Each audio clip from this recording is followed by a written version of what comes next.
We've had so much good news in Ohio and across the country over the last few weeks. Rising wages, record job growth, 1 million jobs in 2 months. Intel is bringing 10,000 new good-paying manufacturing and trades jobs to Central Ohio. That facility will be built by union workers, electricians and carpenters and laborers and pipe fitters and other workers in the skilled trades.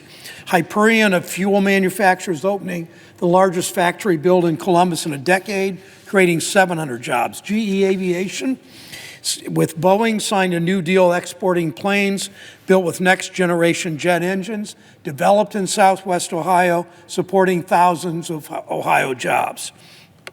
So I was flying into Columbus with Senator Portman a couple of weeks ago to join Intel to announce those jobs. I was thinking, today we're finally burying the term Rust Belt.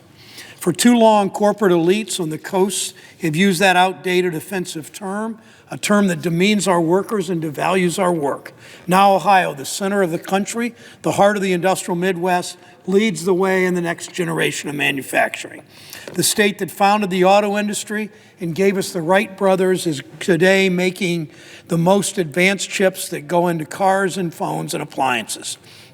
All this is made possible because we're putting American workers at the center of our economy. It's not a coincidence we're seeing this record job growth when we finally have a president who understands what carrying a union card means, who centers workers, who cares about wages, who comes from the industrial heartland. A union card that means better wages, a union card that means better benefits, a union card that often means a more flexible work schedule within that workers have a decision and input into forming. And look at the results we're getting. Last year, for the first time in 20 years, our economy grew faster than China. Think about that. For the first time in 2 decades, the American economy grew faster than China's economy. We know that China and other competitors aren't giving up. They are every week trying to find new ways to cheat, new ways to undermine American jobs. We need every possible tool to compete. It's why last year in the Senate, we passed the Innovation and Competition Act. We passed what we're now calling the Make It in America Act. It's a serious effort to invest in manufacturing, research and development, and bring and build supply chains back in the U.S. It's going to mean jobs. It's going to bring down prices. For too long, we've had a trade policy and a tax policy lobbied in this body by corporate interests that wanted to move overseas for cheap labor. We've had a trade and a tax policy that essentially hollowed out manufacturing in Ohio and across the Midwest. Ohioans know what permanent normal trade relations with China 20 years ago when Congress passed it to be asked of corporate America and pushed by people like Newt Gingrich.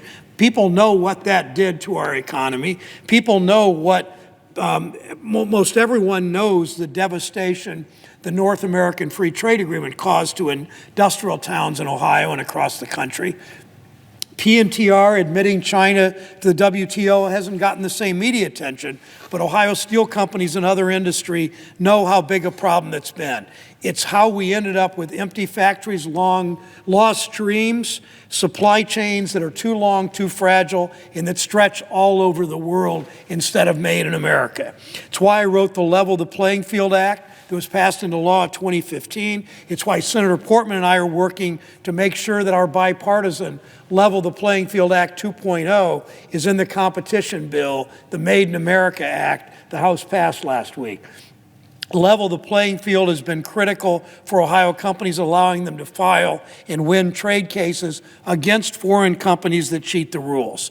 We know our competition hasn't stopped coming up with new ways to skirt these rules and distort the global market to benefit their own companies. The Chinese government still subsidizes steel. The Chinese government engages in economic espionage to steal American trade secrets to prop up their own state-controlled companies. Look at the most recent conviction of the Chinese spy trying to steal GE Aviation's pioneering jet engine designs to swipe them and take them back to China.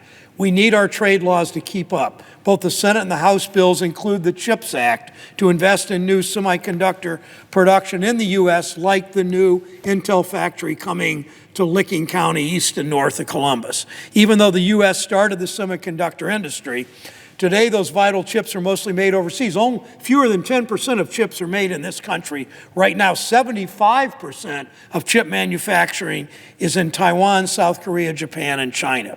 It's meant severe shortages and long waits for those chips that are critical inputs in so many of the products Americans rely on. We need to bring this supply chain back home, starting with Intel in Ohio.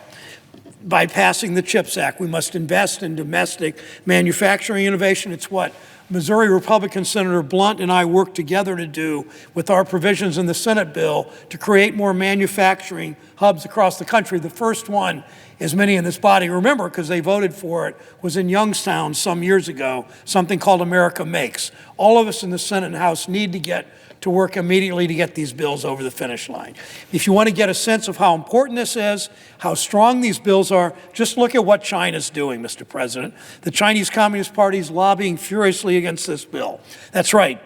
The CCP and its cronies, the Communist Party in China, are lobbying against a bill that invests in American innovation, supports American manufacturing, takes on unfair and illegal trade practices. They're scared, pure and simple. They know that pro-competition bills, the Make It in America Act, will have real consequences for their cheating, and they're trying to undermine American workers.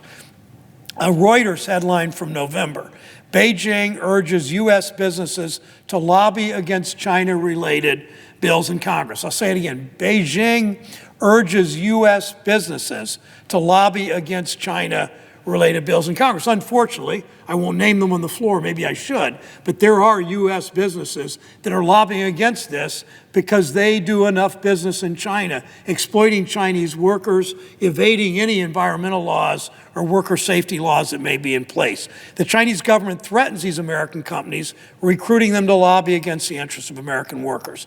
This time, we're not rolling over. We're going to stand up for American innovation, stand up for American manufacturing, stand up especially for American workers. As I said, we have a president now that puts workers at the center of our economic policy. We have a president who puts this workers at the center of our economy. We have a president who's not afraid to talk about unions, knowing carrying a union card means a better life for workers. We're going to get a strong bipartisan bill that increases our economic competitiveness. We know how to speed up our supply chain and lower prices and end our reliance on China, make more things in this country. Mr. President, that's a solution to many of our economic problems. Make it in Ohio. I urge my colleagues in both parties and both chambers to go to work. Let's get this done for American workers.